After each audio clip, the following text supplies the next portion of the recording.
Hola, ¿qué tal? Bienvenidos a mi canal. Vamos a reaccionar a un artículo de opinión que describe lo que parece ser el colapso económico y fiscal de Colombia bajo el gobierno de Gustavo Petro. Vamos a verlo juntos y daré mis opiniones, que no van a ser precisamente amables. Comencemos. La columna de opinión se llama ¿2025 se recuperará la confianza inversionista? Como escribí en mi última columna del año 2024, en materia económica y fiscal, las noticias para Colombia no fueron positivas, las cifras fueron muy negativas y contundentes. Hablan del desastre en ambos aspectos durante el gobierno de Gustavo Petro. Desastre, mi gente, es la palabra exacta. Este gobierno parece tener un talento bien especial para empeorar lo que ya está mal. ¿Cómo pueden joder tanto a la economía de Colombia? Ya habiendo pasado más de medio mes de enero del año 2025, empiezan a preguntarse los diferentes actores económicos del país, inversionistas, calificadoras de riesgo, analistas, periodistas especializados, etcétera, si la confianza inversionista tan deteriorada desde agosto del 2022 se va a recuperar en el 2025. Mi gente, confianza inversionista en este gobierno de Gustavo Petro, eso sería como confiar en que un gato no va a cazar un ratón. Simplemente no va a pasar. Los primeros anuncios y noticias que se han conocido no son halagadores, incrementan el ambiente de incertidumbre sobre la economía del país y ratifican que el gobierno actual de Gustavo Petro no está haciendo lo adecuado, ni lo suficiente, ni con la oportunidad que se requiere.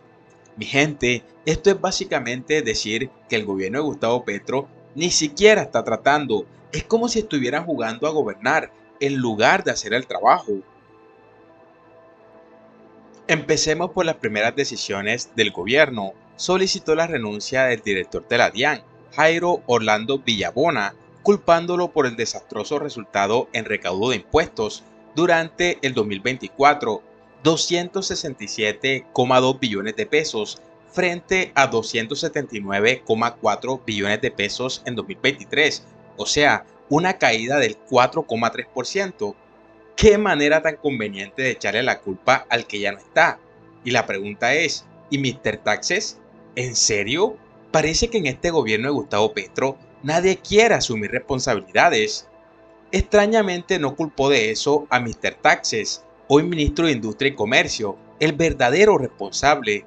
Por supuesto, el señor Villabona salió a defenderse y dijo dos cosas que yo había comentado en columnas anteriores. Defenderse es lo mínimo que puede hacer Villabona. Es claro que hubo una mala planificación desde el principio, pero ¿qué esperaban de un gobierno que parece más preocupado por los titulares que por los números? Segunda, durante varios días todo el equipo de gobierno con el señor Gustavo Petro a la cabeza realizó una especie de retiro espiritual para ajustar planes y definir estrategias con miras a afrontar las dificultades económicas y fiscales del país. Mi gente, ¿un retiro espiritual para qué? ¿Para pedir perdón por haber arruinado la economía? Si lo que necesitamos es acción, no oración.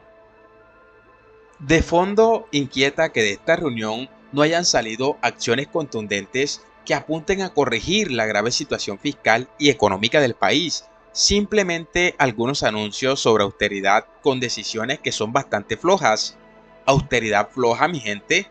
Eso es como decir, vamos a cerrar la puerta después de que el caballo ya se ha escapado. Nada de lo que hacen parece tener un impacto real en la sociedad. Para rematar el complejo panorama, comentar la reciente columna de Valor Analytics y su preocupación por las decisiones que han tomado inversores globales de abandonar los bonos colombianos.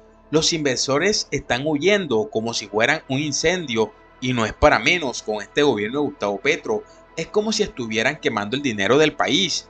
Para rematar el panorama de incertidumbre, hay que mencionar que el gobierno de Gustavo Petro acaba de nombrar a dos miembros de la Junta Directiva del Banco de la República.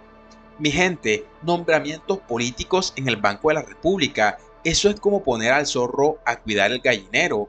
¿Qué esperan? ¿Que protejan la economía o que la usen para sus agendas? En conclusión, ni las acciones, ni las decisiones, ni lo que viene sucediendo genera expectativas positivas que contribuyan a recuperar la confianza inversionista. En este tema, el gobierno Petro no solo no hace la tarea que el país requiere, por el contrario, sigue incrementando la incertidumbre. Mi gente, este gobierno no solo es incapaz, sino que parece empeñado en hundir al país más rápido de lo que cualquier enemigo podría soñar. Y la pregunta es, ¿cuánto más vamos a tolerar esto? Dejen sus opiniones ahí abajo. No olviden suscribirse, darle like y compartir este video para que más gente se entere de la realidad. Hasta la próxima, amigos.